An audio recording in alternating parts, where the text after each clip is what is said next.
Very good afternoon, and thanks for clicking on to the Wednesday edition of Vogan's European Outlook. It is the 6th of November. Not only have we got Hurricane Rafael now, but it is 1 mile per hour shy of Category 3 status. We now have a 110 mile per hour system that is barreling its way towards the western side of Cuba, expected to make a major hit on the island nation over the next several hours. And this looks to be the fifth major hurricane of the 2024 Atlantic hurricane season. Looking at the latest information of IR imagery showing quite a clearly defined eye now moving through, I believe this is the Isle of Youth, east of the Grand Cayman Islands, and now it's going to move up towards the western side of the south shore of Cuba.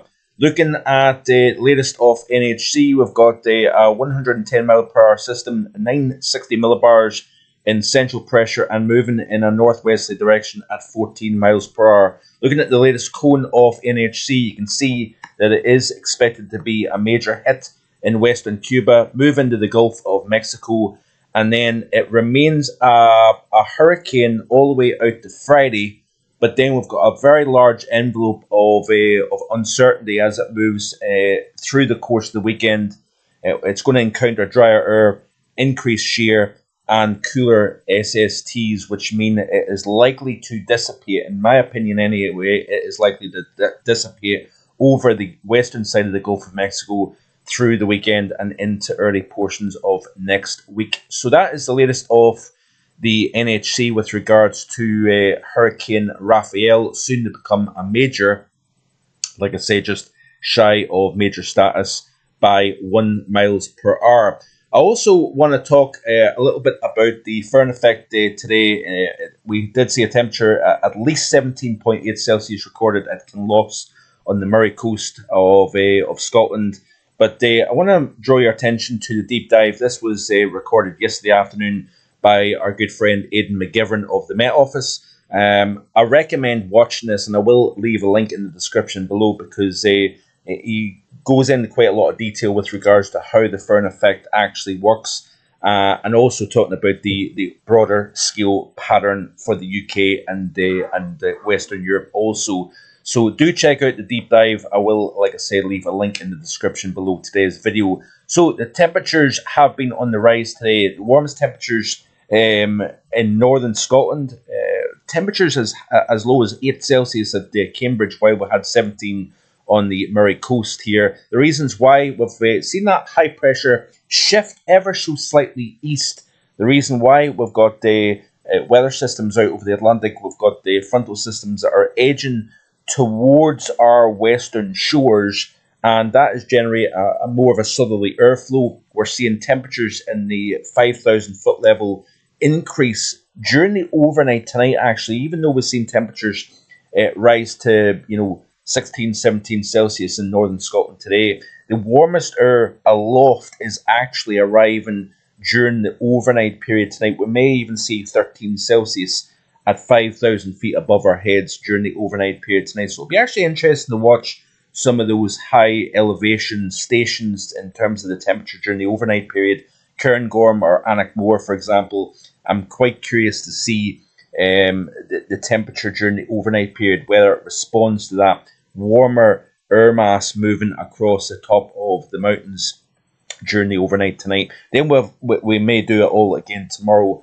Southerly flow, milder air in the mid-levels of the atmosphere. We may even see slightly warmer, believe it or not, during the course of tomorrow afternoon. But leaden skies across many areas of the UK during the course of the afternoon due to an inversion. So we've actually got cooler air in the lowest levels of the atmosphere versus the mid-levels of the atmosphere.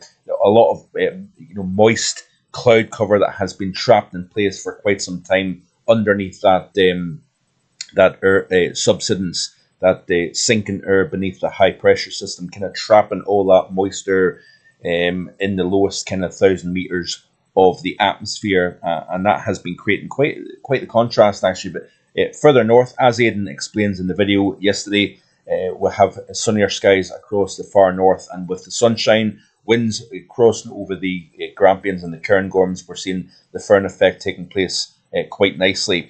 Temperatures quite chilly, Central and Eastern Europe at the time of recording, which is around 20 to 5 in the evening on the 6th of November. We've got temperatures of single figures across the southeast, mid to upper teens across the north. We've also got temperatures into the mid-20s across the southwest of Iberia.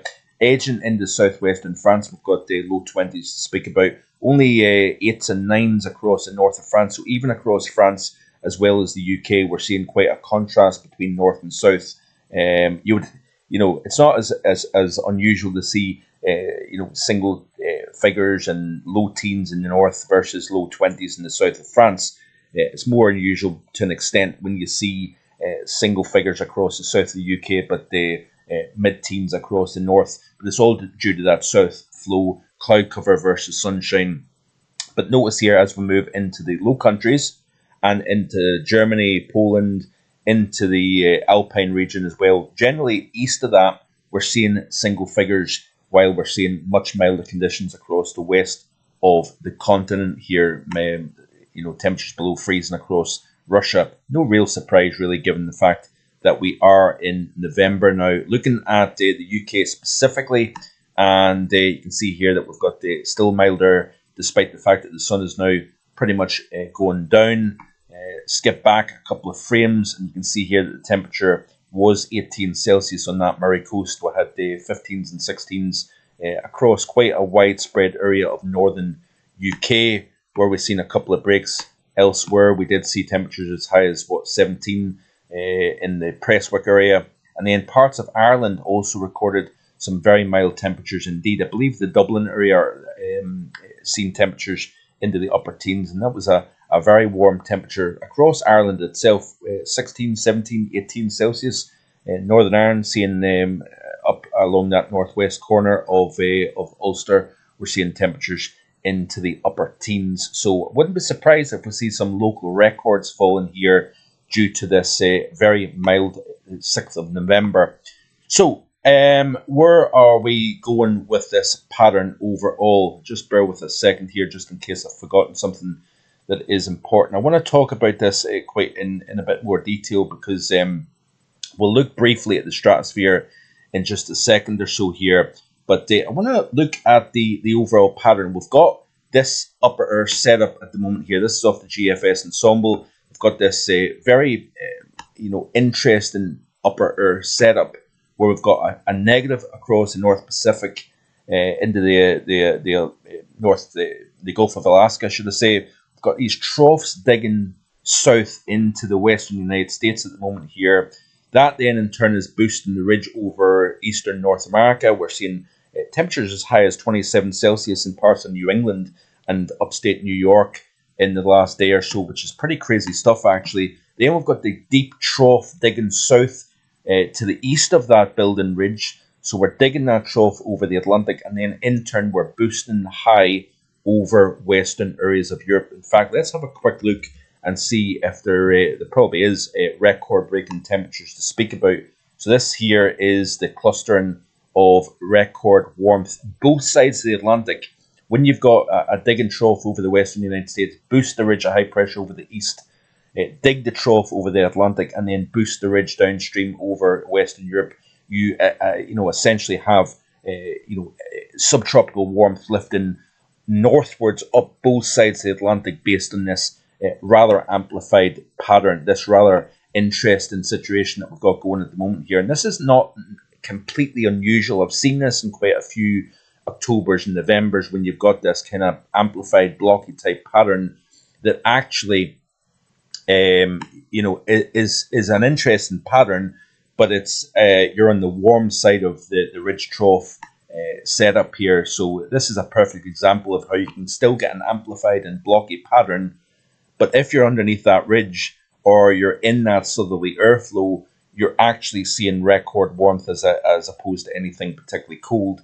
But what I think is quite notable about this situation is that we're transferring a lot of warmth out of the subtropics northwards towards the Arctic region here. And I think that is going to have an impact on reversing the upper pattern over the Arctic itself, reversing it from low heights to above average heights. And then obviously we've been building the cold over the Arctic region in the last few weeks thanks to that strong positive Arctic oscillation. But if it goes negative, we're then going to start to allow that southward release of cold that has been building over the last few weeks within the Arctic region here. And this is something that I've been harping on about since the back half of October. The MJO is moving into the cold phases. Now, the fly in the ointment is that we've got this amplified pattern, but it's somewhat stationary. There's not an awful lot of eastward movement of the ridges and the troughs within the hemispheric situation itself. But if you notice here, we'll play through. I want to look at this chart here. This is the CFSV2. Do I have it? No. I want to play through this here real quick. Let's zoom out a little bit more because I think this is quite important to look at the entire picture and see what's taking place. So you notice here at the moment we've got this kind of elongated negative here over the North Pacific, extending from near the, what would this be, near Japan essentially, all the way across the North Pacific here. We've got positive heights underneath here, so we've got a fairly strong jet at the moment here taking place. And what we've got is we're seeing this trough out of the Gulf of Alaska, the North Pacific, drop into the west. That's then pumping the high over eastern North America, as I've already explained. Southerly winds, warm temperatures, record warm at that. Then we're seeing this trough digging southwards. Then in turn we're seeing the southerly flow on the western side of the Europe high, hence why we're seeing temperatures as high as 18 Celsius this afternoon. But we play through this loop, and what's happening, subtle changes taking place over the North Pacific. We've got this ridge of high pressure to the north of Hawaii. That's building northwards into the Aleutians, then forcing this negative here to dig south. But you notice here that we start to see a change to more ridging over the North Pacific as opposed to a negative.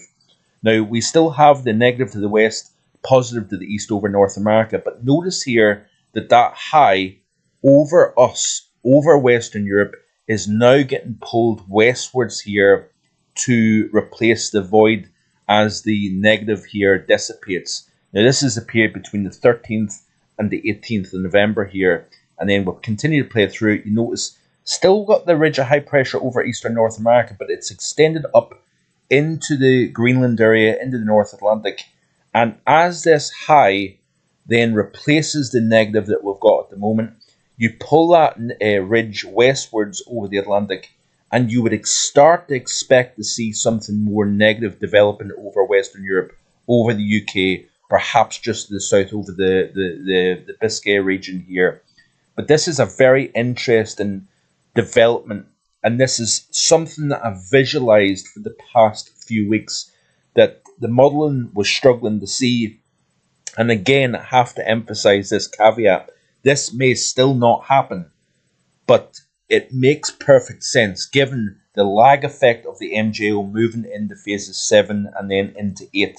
I would expect to see a response, but I think the problem is that we've seen a very stationary upper air reflection here. We've seen the ridges and the troughs anchored in place, no movement, but it looks as if possibly Kong-Rey that affected the West Pacific islands of the Philippines, Taiwan, and Japan, that moving northwards has perhaps created a little bit of a prod to the atmosphere and created a bit of a shift that we've needed. We've needed something maybe tropical coming out up from the tropics to then give that jab that the atmosphere needed to create a shift in the overall pattern. Now, I may be wrong with this, but certainly that is my thinking overall. Now, if we look at the CFSV2, you can see here that we see the same reflection taking place over the North Pacific. We replace the negative with the positive.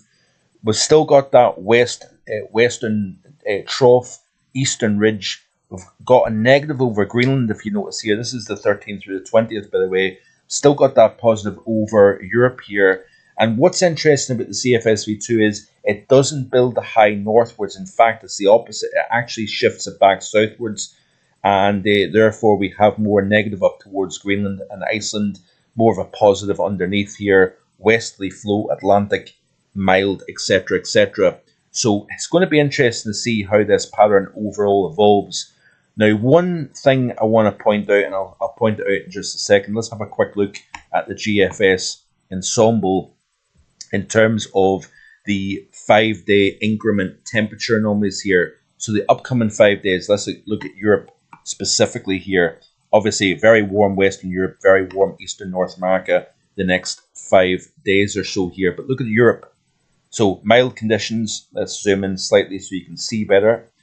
And we can see here playing through the loop, and we notice that we lose the warm anomaly, and then it starts to turn colder, which is quite interesting here. This is taking us out to the final, week 3 and 4 of the month. So it's going to the ideas that I've had all along. The issue that I have with regards to this being a particularly long-lived cold spell is one aspect that I have to look at. The MJ was one thing, but also looking at the stratosphere, I think the modelling is seeing this blocking developing over the Arctic region, hence why we're going from pretty much record strong mean zonal winds. The stronger the mean zonal winds, the stronger the polar vortex. The weaker the winds, the weaker the polar vortex, and the more ability for it to release cold out of the Arctic. Notice here it goes below average, and then it goes back to strong for the period between the middle of November right the way through early to mid-December. Notice here we got a little bit of a drop-off down towards the Christmas period here. Whether that is in response to the MJO rotating from the cold that we've got at the moment phases to the warmer phases back towards the cold phases, I don't know. But certainly the mean zonal winds go weak for a period of time. We've got some quite strong warming taking place over the Eurasia side of the pole. Whether that's going to have much influence or not, I don't know. But it goes from weak to strong, then hence of weaker towards the Christmas period. Long way off Fantasyland, we know that. But looking at the 10 millibar level, so this is the upper levels of the stratosphere. Strong polar vortex at the moment here. We've been building a stronger vortex for the last few weeks here. Skipping out a week from now at the 10 millibar level, you can see the warming now starting to show up over the far east of the hemisphere. Again, strong vortex over the pole, as you can see here. Skipping out to 10 days from now at 10 millibars, and you can see quite notable warming actually. But you notice here that we still have a fairly robust vortex in the over the pole itself. Looking at 50 millibars here, and this is important, and this is why I think we're going positive AO, NAO, even if we do get this spell of colder. Look at this here. This blues represents the lower heights within the lower stratosphere here. The positive heights are represented in the kind of yellowy colours. Notice here that it's showing in the initial here, so this is the here and now. The lower stratosphere sees higher pressure over the North Atlantic here. So that may be what is coming down the road in the next week to 10 days or so. Remember this lag I've said for quite some time. Skipping out to 168 hours, that is a week from now at 50 millibars, and you can see here that we're building a negative here up towards the eastern side, the European side of the pole. That to me is somewhat of a hint that we may see a negative showing up to the north of the UK, positive to the south as we move towards the early portions of December.